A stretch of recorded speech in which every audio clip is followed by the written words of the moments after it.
سرخط خبرها.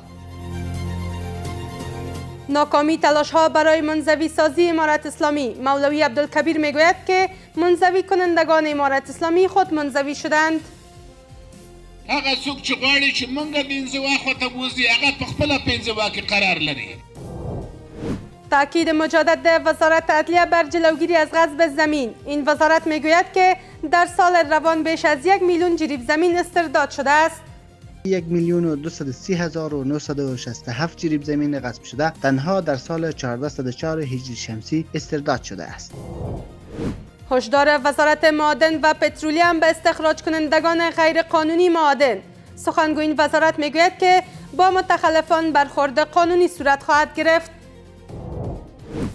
و اتهام ایران به امریکا و اسرائیل درباره اعتراضات. مقام‌های ایران میگویند که این دو کشور با ایجاد ناامنی زمینه حمله به ایران را فراهم میکنند.